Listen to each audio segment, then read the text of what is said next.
on.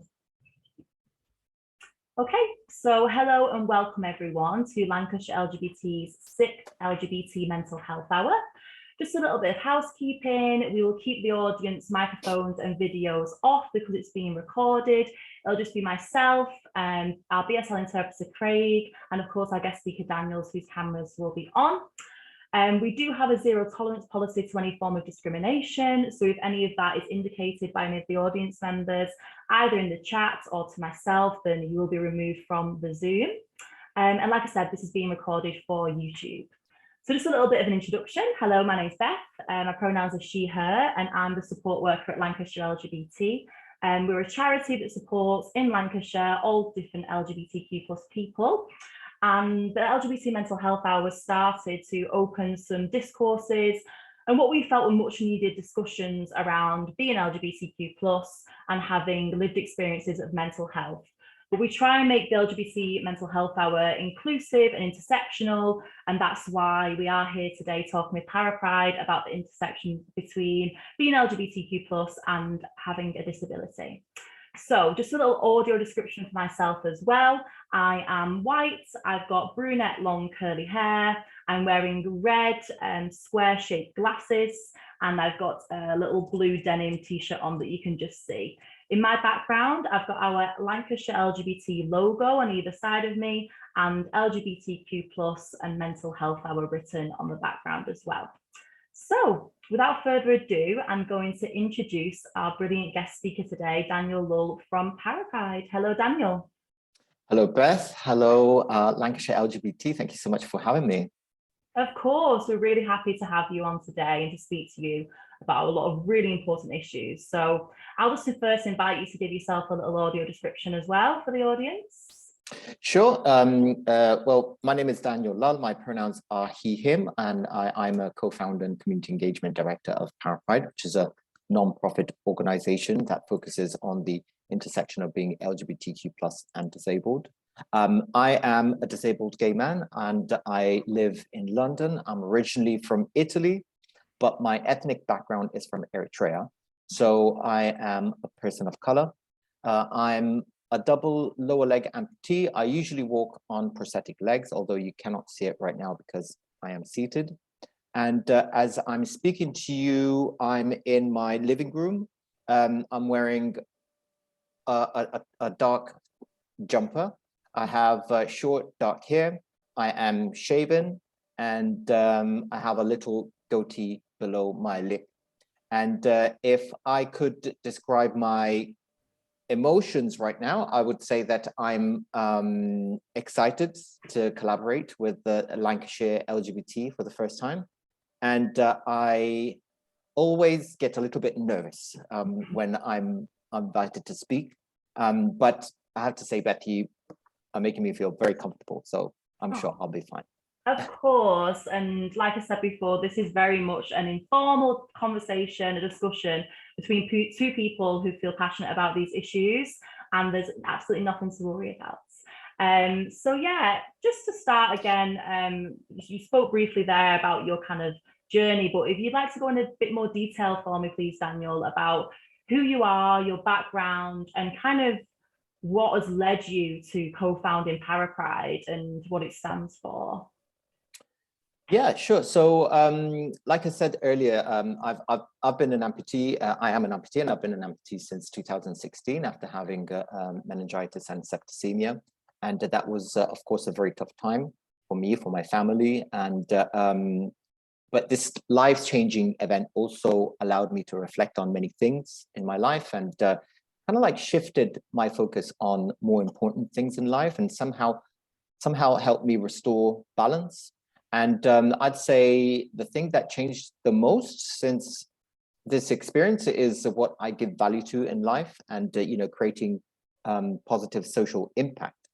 And throughout my journey since I've become disabled, I realized that a lot of the time when people think of disabilities, they often associate this thought to vulnerability, or people in need of special assistance, people in need of special care.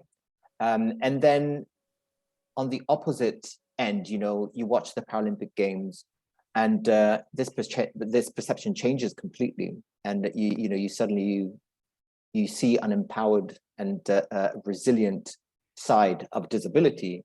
And as far as mainstream society is concerned, there is very little between these two far extremes. And as far as I was concerned, personally, I wanted to feel empowered by my difference. And that was definitely the biggest motivation that was biggest motivation for me to to move forward and accept what happened and move forward from that. And it is a process that is still ongoing, I have to say. And when I reached the point of wanting to reconnect with my community while I was rehabilitating, I was reminded by my experience in the mainstream gay community before becoming disabled hasn't always been a particularly positive or welcoming one. And I live in London, and I lived in London now for 20 years or so. And for anyone who comes to London who is in London, many of you may know, but the place to go to is usually the West End in Soho. And whilst I was in this environment as a young person, I was able to observe that looks and status were very important to be able to fit in. And as a young gay man, I could see that there was a lot of pressure on men to appear this way, to appear a certain way, to be able to feel included, looking fit and looking slim and handsome and trendy, bit of money. And, I personally never really felt I could fit in any of these boxes. So, this can be a very isolating and lonely experience for anyone, particularly when you're younger, when you're a younger person. And in the years, I eventually created my own circle of friends, and outside of this environment, but I was able to observe that there was no space for people who were disabled or people who were older. In bars or clubs, you could hardly see any women. Trans people weren't really included. Lesbians weren't really interested in being in an environment full of pretentious gay men. So, based on my experience through my observation at the time, I could see there was a very divided community, which was dominated by cisgendered white gay men who were able-bodied. Yeah.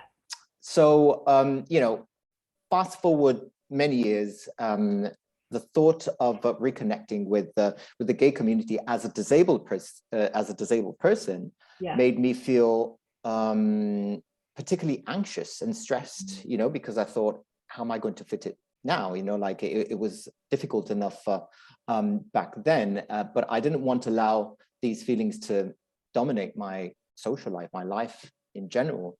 So for me personally, the need for Parapride came from a very evident need to address the lack of inclusion for disabled people within the LGBTQ plus community, and a need for more accessible LGBTQ plus spaces, and a need to promote sex positivity around different bodies and being able to celebrate that. So today, Parapride is an empowerment charity that advocates for the visibility, education, and awareness of LGBTQ plus people. The awareness of LGBTQ plus people that identify as disabled, of course. Yes, of course. And what are the kind of key things that Parapride do? So, well, we organize events, we organize activities. Of course, we're a fairly new organization. We are within our third year since we become a registered charity, and COVID has been with us now since 2020. So we did manage to do a few in-person events. The largest one was in February 2020, where we presented the largest lineup of disabled queer talent on stage. But since then, of course, we had to move our activities and events online. So we've we've taken the opportunity to present, to keep the dialogue open with the community we serve, and put forward discussions that topics and discussions that aren't often talked about in the LGBTQ plus community, very similarly to what we're doing today. Yes. We've been doing a lot of collaborations and partnerships with other organizations, and this year we are looking forward to hopefully finally going back to in-person events, hopefully with a larger Pride event over the summer. Yes, that would be brilliant. And thank you so much for your background story then. It's so incredible everything that you've achieved with Parapride, and really important to give that context, I think, of your lived experience, which I'm sure is shared by many people across the world even. But now to kind of speak a little bit to mental health. So perhaps we could speak a little bit on, the issues that you've either faced personally or that through Parapride you've seen come through the door about being LGBTQ plus, living with a disability, and how that impacts on people's mental health. Well, I mean, that's a really, really good question. And, I think that the mental health of disabled people who identify as LGBTQ plus varies very much from individual to individual, just like with anyone else, really. And although disability is a very broad term, we all, people have physical disabilities who are visible or non-visible. They're, sensory diversities and neurodiverse, and mental health is part of all of these aspects. And I think although we may share similar struggles in our community, our experiences are very different from one another. So I can't speak for everyone, but some people can agree with this when I say that personally, my disability, I don't feel that is the cause of my mental health or my poor mental health. The barriers that are, the barriers are the ones that that cause my poor mental health. The barriers that generally are caused by society, which doesn't provide equal measures of accessibility, which are preventing disabled people from feeling fully included. I think that these are the main causes that impact my mental health. So this concept in itself is at the foundation of the social model of disability. We are only disabled by the barriers in society, not by our disability, at the disability itself. So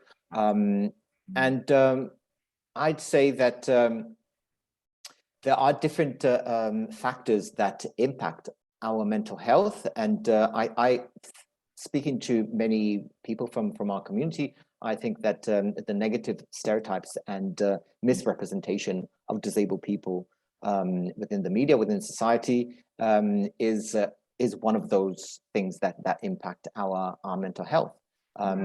Disabled people are often misrepresented, generally portrayed as a charity case, or associated to the medical model of disability, which is a very old-fashioned way of looking at the impairment itself as the main cause of disabled people not being able to fully participate in society.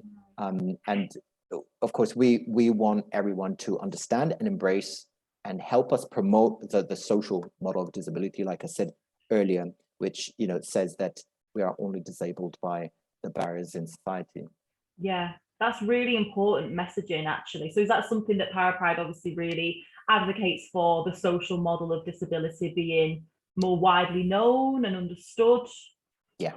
Yeah, definitely. That is one of the things that we want to put forward, and that we campaign and we advocate for in all of our activities and all of our events and all of our communications with not only with the community we serve, because the disabled community mostly is very aware and practices this concept every day, but it's a message that we want to put forward and want to ensure that everyone else, our allies and everyone else within the LGBT community, with other marginalized communities, other non-marginalized, more mainstream LGBT aspects of our community, and society as a whole. You know, like it's really important that everyone understands that, because yeah, like I said, we are a very resilient, we are a very empowered community, and we want to be able to demonstrate that. Absolutely. And that's just all the more reason why it's brilliant to be having you on today and to be raising awareness of this. It's really important to us as an organisation as well to be totally inclusive. So speaking to that, we've discussed before, and maybe we could discuss it a little bit now, about the kind of inaccessibility on a societal level. There's like the cultural inaccessibility and like more structural things that make it difficult for people with disabilities to access certain places. So could you maybe just, you know, for people who are listening on YouTube or in the audience now who maybe don't have so much awareness about what that looks like for people with disabilities, maybe you could give a couple of examples of yeah, those things. Yeah, so that is also another really good point, and I'm glad you're bringing it up during this conversation, because along with the many issues with accessibility, you know, there are issues that go beyond the infrastructural barriers, the infrastructural accessibility. You know, there is a cultural inaccessibility that prevents people, that prevents disabled people from participating fully in the LGBTQ plus society. And, you know, many disabled people continue facing discrimination, even when accessing buildings, accessing environments that have been built to be fully accessible. You know, and one of the recurring issues I personally experienced, you know, when people think of disability, they think of a person in a wheelchair. So, you know, like the symbol of accessibility is that blue symbol of a person in a wheelchair. So, you know, that is probably one of the reasons that that causes this misunderstanding. But you know, physical disabilities are not always obvious. You know, we need to take a moment to reflect on the fact that disability is a very broad term, like we said earlier, and there are many different types of disabilities, and they can be very different from one another. And you know, again, physical disabilities, sensory, visually impaired, or deaf and hard of hearing, learning disability, mental health, chronic health conditions, and so on and on and on. You know, like I'm an amputee. Even among the amputee community, we have very, very different types of amputees, and you know, we become amputee for different reasons, and our health is affected differently. Some of us have more complex needs, etc. So, but because of the lack of awareness and the lack of knowledge, disabled people often have to face what, you know, we really hate the most, which is having to out yourself as disabled, and having to, you know, get to very uncomfortable confrontations when accessing services that have been built 100%, you know, for you, and services that have been designed for disabled people, and that's really unfair. You know, like it's unfair for anyone to have to out yourself for anything. And so, I mean, how can that be changed? It is, you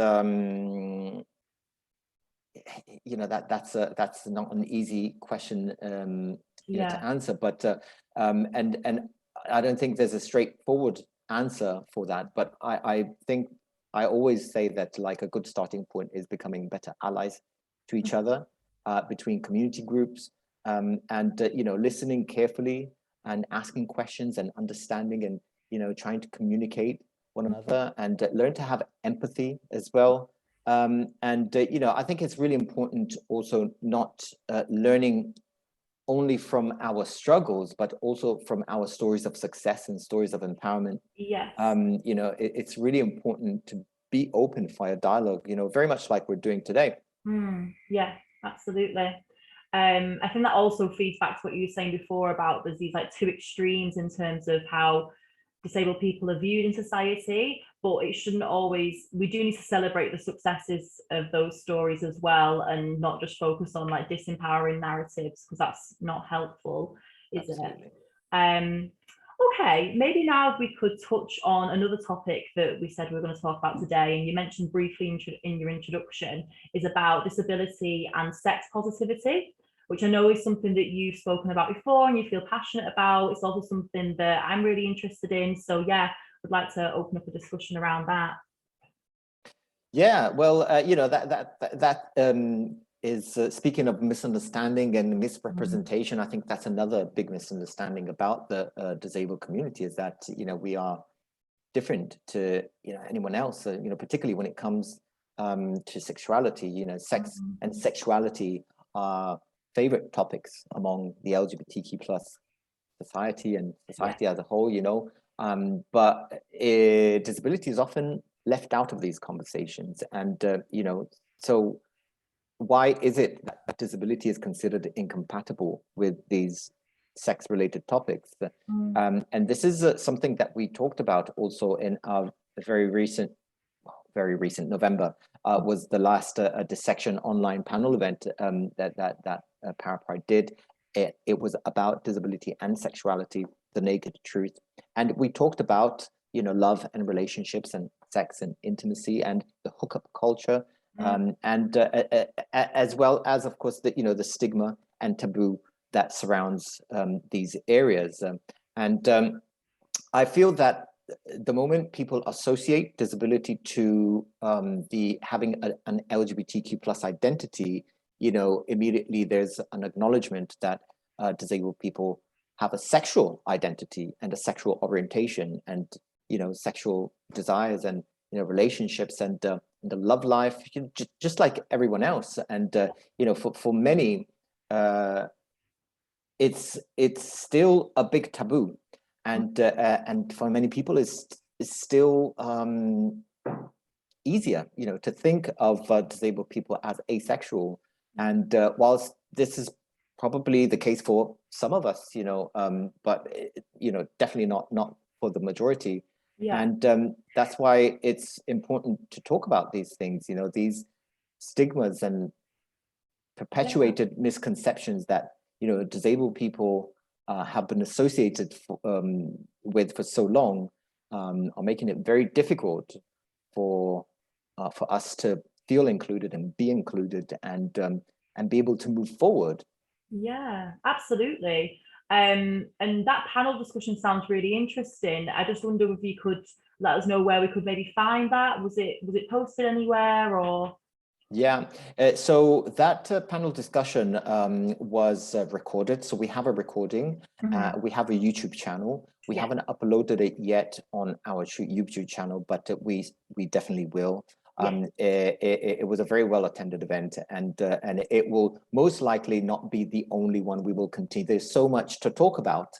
You know, like when we had our very first conversation with my colleague, we just realized there's so much to talk about. We're going to have to break it down in, you know, in different sessions. So so the first session was focused on body positivity. And so yeah, we had a great lineup, and we talked about different things, including very interesting, more than one person brought up the, you know, the fact of how disabled people are either hypersexualized or not recognized as having a disability. You know, there's very far extreme. And among the conversation, a few people also brought up the fetishization of disability, also referred to as what's it called? It'll come to me.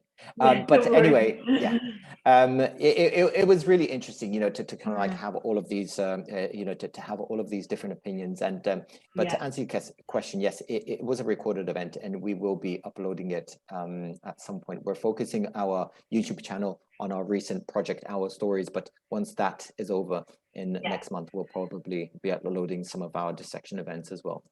Perfect. Well, we will post about that when that becomes available, and I definitely like to, watch that panel discussion myself.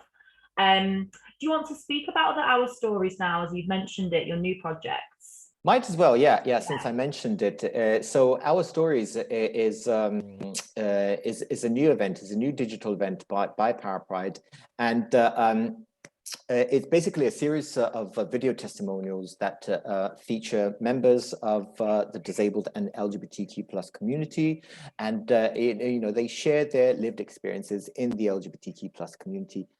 More specifically about disability inclusion, and in these short videos, we share our struggles, but we are also very keen to speak up and speak out about our stories of empowerment. So through these projects, what we really wanted to achieve was to challenge the misrepresentation of disabled people by telling our stories. We really want to be able to start changing the narrative about disabled people and showing our resilient side.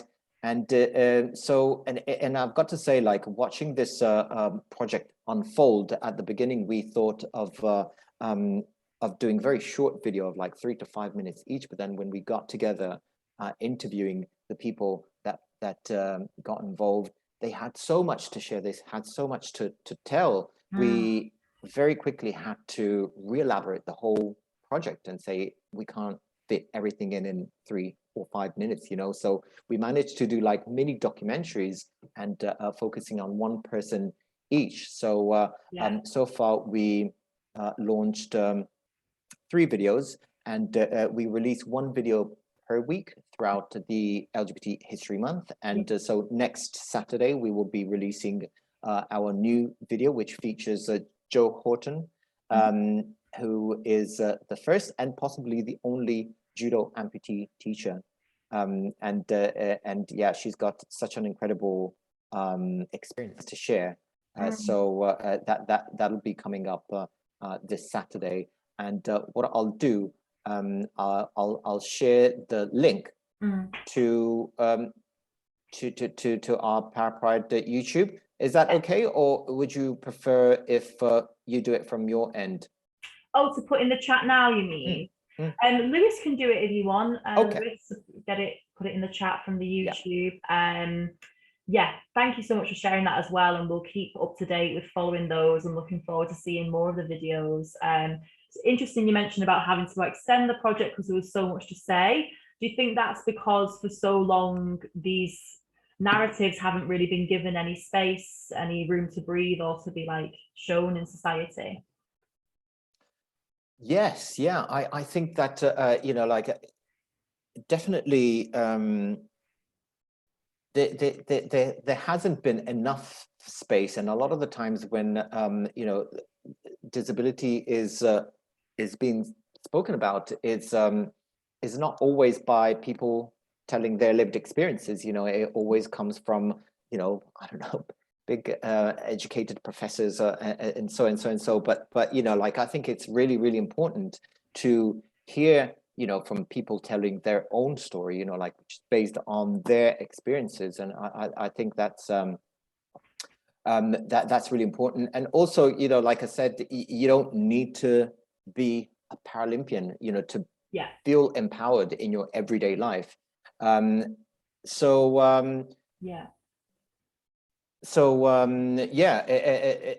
we could see that there was need to to share these stories, and I'm so glad that that we're doing so, and they're having such a great positive response.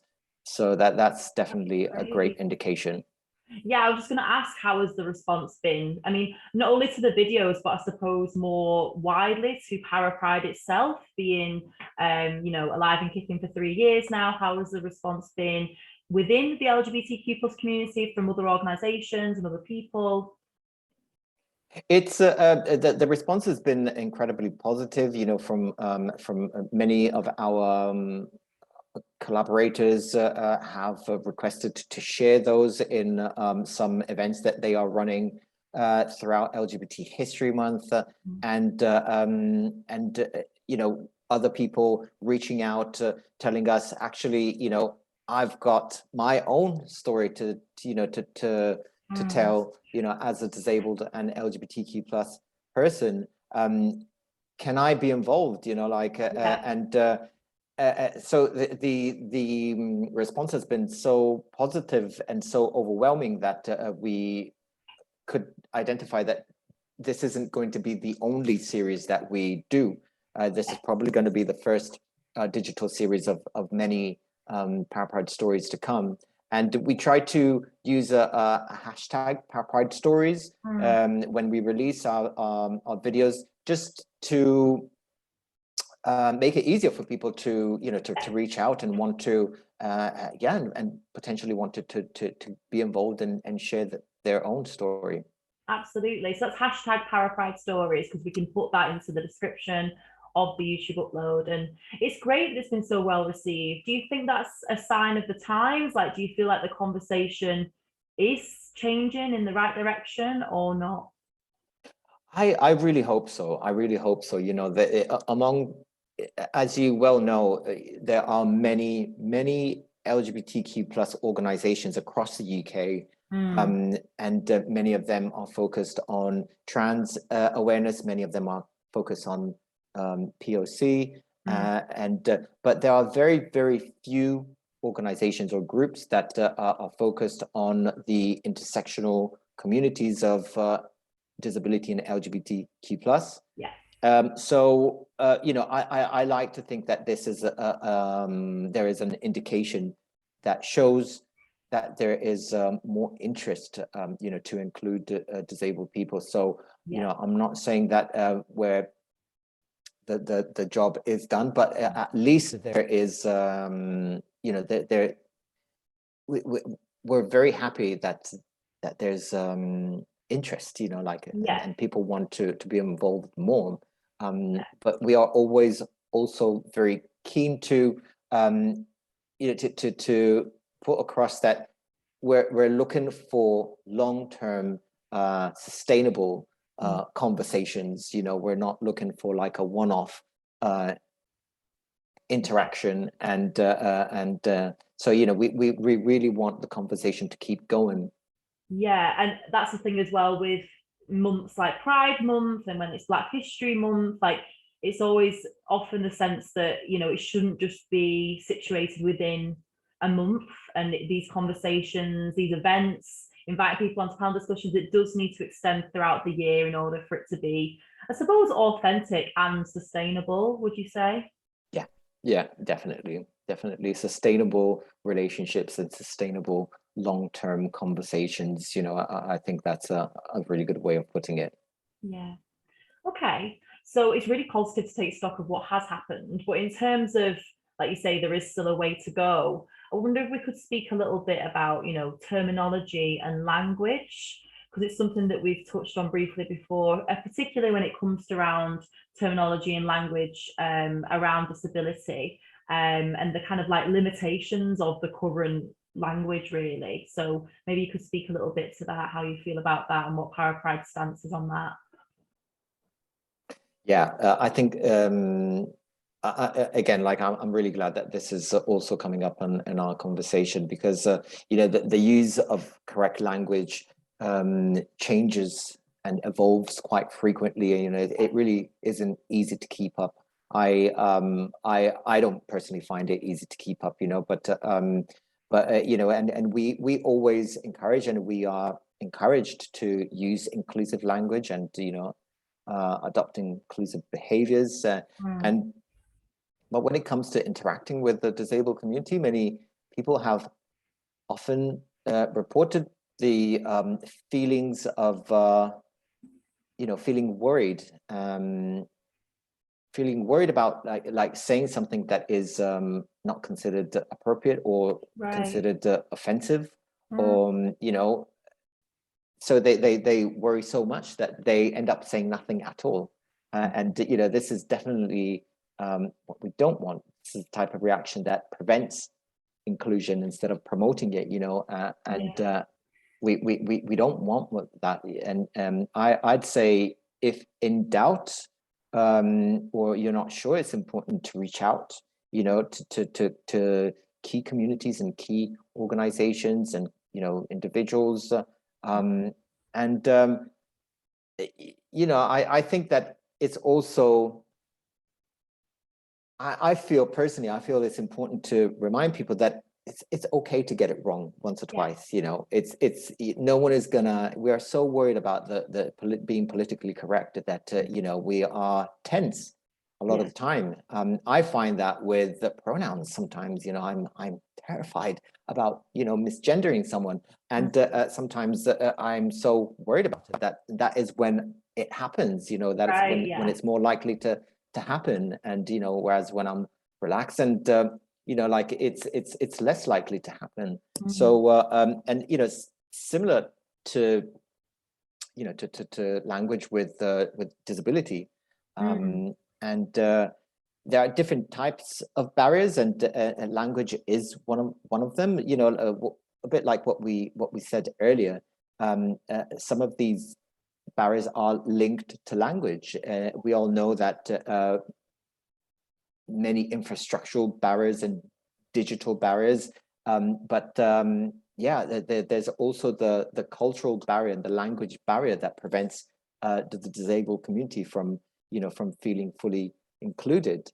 And when thinking of accessibility, when thinking of inclusion, people mostly think about step-free access and lifts and ramps and accessible toilets, etc. And of course, these are all key components of a modern and inclusive society. But there is no doubt that infrastructural barriers present one of the biggest issues that prevent disabled people from feeling included. Without these, like the social model of disability says, we wouldn't feel so disabled. But removing the cultural barriers, removing those language barriers is proving more difficult, because they are so deeply rooted in our society. Culture, when I say cultural, I mean like that kind of like mentality or behavior built on stereotypes, or sort of like inaccurate information. So like I mentioned earlier, many people continue facing ableism or disableism, even through language. But I think it's really important to to talk about language a lot, and just remind everyone that language is an area that is continuously evolving. But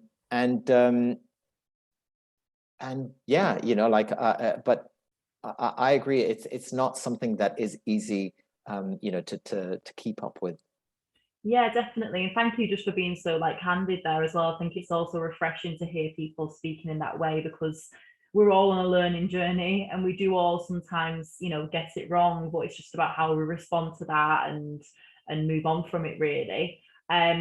Just with language as well, do you feel that the terminology like disability in itself is limiting, in the sense of you mentioned before about there being so many different types of disability, invisible, visible, and even within those communities, so many sub communities almost. So do you think that therefore that kind of word disability doesn't encompass it all?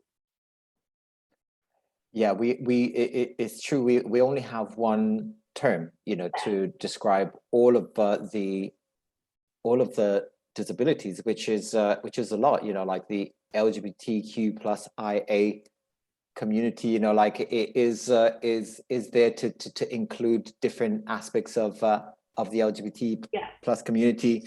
We don't have that in disability, and there are so many of them, and at times I do think that it would be easier to have an equivalent of an alphabet, but at the same time, even that would probably be a bit, it would be a never-ending alphabet. And I know of some people who, even though they live with disabilities or with long long-term health conditions, they still don't like to be referred to as disabled. Some people will refer themselves as the specific disability they have. So, you know, some people who are amputees, they say, I'm not disabled, I'm an amputee. You know, the deaf and hard of hearing community, they also don't associate themselves, well, most of them don't associate themselves as being disabled. They have BSL, they have British Sign Language, and that is how they communicate. That is their language, and quite rightly so, you know. So it's on one hand, it could be better, but I mean, you know, it wouldn't really take away the fact that we need to be aware. You know, we need to be aware of the different types of disabilities. So I don't know. I'm not sure whether that, you know, that there is a straight answer to that. I personally, I really like being referred to as disabled. I feel that it's a term that can be very empowering and you know, very positive, you know. And I remember you know, one of the earliest empowered figures who was disabled, and this was back to a time in my life where, you know, long before I become disabled myself, but you know, I watched I happened to watch a runway show of Alexander McQueen when he was still alive, and he used, for one of his catwalks, he used a para athlete who was a double amputee, and she catwalked on her prosthetic legs, which had been carved by the designer himself. And you know, like, I just thought that was so amazing, so cool. You know, and I could definitely see an empowered aspect to the disabled community. And you know, like, I think that memories like that definitely made it a little bit easier, you know, when it came to accepting what happened to me personally. So I find the disabled term very positive, and I embrace it very much. Absolutely, that's brilliant. And just thinking on what you just said there about that story, that anecdote you told, and that helped you come into terms with becoming disabled. So do you think that, therefore, you know, representation of people with disabilities or disabled people in, like, popular culture, like you're saying, that catwalk show, on television, in film, in music, that representation is important? It can help people? Yeah, definitely. I think positive representation of disabled people is really, really important, and can really help, you know, like, because so far I feel that is because of the negative stereotypes that and the negative representation of disabled people in the media is what is making it so difficult for us to, you know, to feel included and to be included, and to be seen as an empowered community. So and you know, it is time that we start rectifying that, and we start having more positive representation for disabled people. And media has the power to do that, you know, because everyone watches the media. You know, there are some changes, you know, particularly, say, thinking of Channel 4, they have a lot of coverage, you know, and they have some, you know, disabled presenters, and you know, some disabled comedians, and I think that's really important. That is key to you know, to a faster pace of this very slow slow journey. Absolutely. Yeah, I completely agree. And yeah, I suppose as well, within the LGBTQ plus community, we need to see this representation in order to, because the slow process of equity for disabled people, it's far too slow. And yeah, I think that representation could be a good gateway to that. But it's good that you've had, like I say, positive responses from the LGBTQ plus community, but I suppose there's always more room for coalition building. Yeah, definitely. Okay, so I'm now going to move on to our questions. So we've had one question submitted, but I'll just ask as well now in the audience, if you have anything that's, you know, that's come up in your mind whilst we've been talking with Daniel, then feel free to put it in the chat.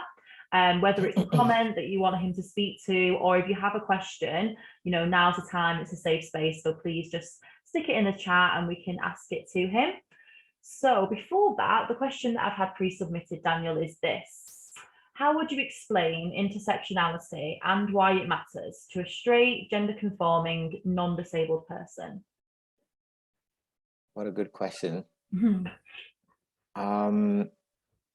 So it's not an easy thing to explain. I mean, but I think that, you know, for anyone that belongs to a protected characteristic, that has a protected characteristic, you know, we all know that it's, you know, you are at higher risk of experiencing discrimination, whether you are disabled or a person of color, or if you are, you know, female or trans, or, you know, it's a, but, you know, for anyone who is gender conforming, straight, fully abled, and a white British person, I think that, you know, society as we have it today is kind of like been laid out for you perfectly, you know. So to explain that, you know, like if you belong to one protected characteristic, it's you know, it's, you are at high risk. But if you belong to more than one protected characteristic, so you know, if you are disabled and you're a person of color, and you know, you are someone who is an immigrant, and you know, that possibility of being discriminated in the workplace or in society, it doubles, you know, like it triples. So I think throughout this concept of intersectionality, that's where the word intersectionality sort of like fits in, you know, because you are an intersectional individual or an intersectional community, and it's usually you know, like within the more marginalized communities as well, more marginalized individuals. Yeah, I think within this whole process, within this whole concept, it's really important to be able to have empathy, you know, to build that empathy and sort of like really have the ability to put yourselves in someone else's shoes and really understand what it can be like, you know, to be part of an intersectional community, you know, like it can be very positive, of course, it can be very empowering, but it does present also higher risks of not being understood or being discriminated, you know, whether it's intentional or unintentional, it doesn't matter, you know, it can still have that equal traumatic effect on an individual or on a community. So it's really, really important that we understand it, and that we try to empathize, you know, with intersectional communities and intersectional individuals. Yeah, absolutely. Thank you for that response. It was brilliant. Yeah, I think it's important to also just like listen to these communities, like you say. So, you know, watch stuff like this, but there's a whole host of other resources out there online from different people who experience different systems of oppression that have spoken out on these issues. And just in terms of intersectionality itself, just for the person who asked or anyone else who's interested, this concept originated from Black feminist thought, predominantly in the 80s. So if you look at things like the Combahee River Collective or Kimberly Crenshaw, who like first technically like coined the term intersectionality. So that's like good resources. And like I say, it comes from Black feminist thought more than other communities. And it's been discussed so widely now, and it's a really important concept for people to be aware of, this idea of systems of oppression intersecting, interacting, and like you say, double, tripling, quadrupling the likelihood of discrimination. So we've had another, let me just look in the chat now. So yeah, how can we address ableism within the LGBT plus community, Daniel? Well, you know, there are different ways to address ableism. You know, firstly, I think it's really important to communicate, you know, to have conversations and to give space to disabled people to share their experiences, you know, share their struggles, but also share their lives, their successes as well. You know, I think it's important to say, if you think of venues, if you think of social spaces, of course, there's a large part of the disabled community that really requires full accessibility to be able to participate in events and etc. So, you know, some buildings are fully accessible. Some buildings can make provisions to be more accessible. Some buildings don't have any possibilities of doing anything short term. You know, sort of like anything, particularly when it comes to infrastructural changes. I think that you know, many buildings, LGBT buildings, venues in London, for instance, there are in central London and West End, and many of those buildings are very old, and you know, toilets are in basements and so on. So you know, it really isn't easy to you know to have that expectation for things to change at least overnight. You know, like it will take a long time. But we definitely have the power to influence these changes. So I think in the meantime, it's important to be understanding that sometimes these changes can't happen very quickly, but it doesn't mean that they aren't going to happen. But definitely as we move forward for new venues or current venues that have more possibilities of you know, becoming more inclusive, then you know, it's really important that we address those. And again, I think you know, the help of our allies can really help us to address ableism within the LGBTQ plus community.